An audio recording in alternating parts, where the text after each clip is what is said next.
waste my time.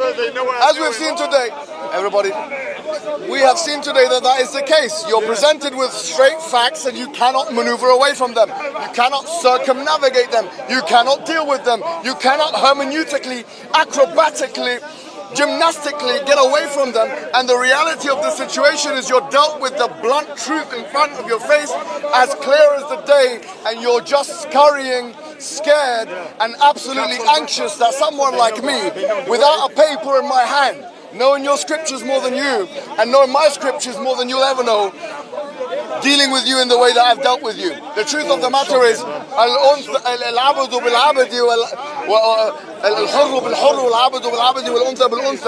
it was actually abrogated.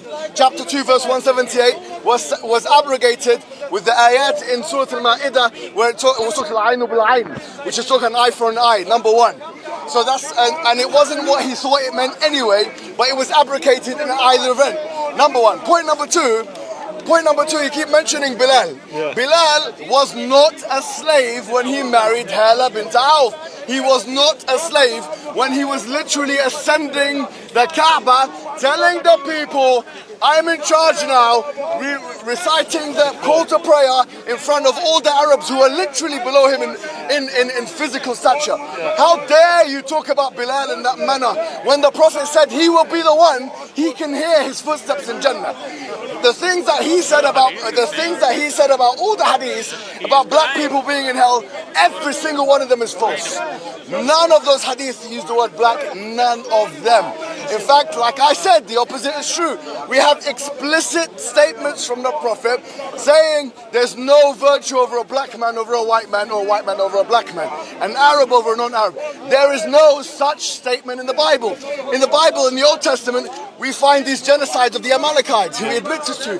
He says this is them asking for it, basically. We want to be destroyed. No one asked for genocide, sorry to say.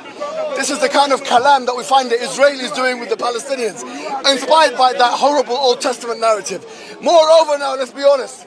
Let's be honest and say that even the New Testament, Jesus calling a non-Jewish person a dog.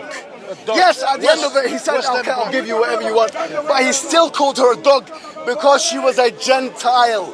That's racism. Your book is fraught, saturated, filled, contaminated, polluted. It is seeping, brimming with racism, brimming with genocide, brimming with racism. You need us, my friend. We don't need anything from you.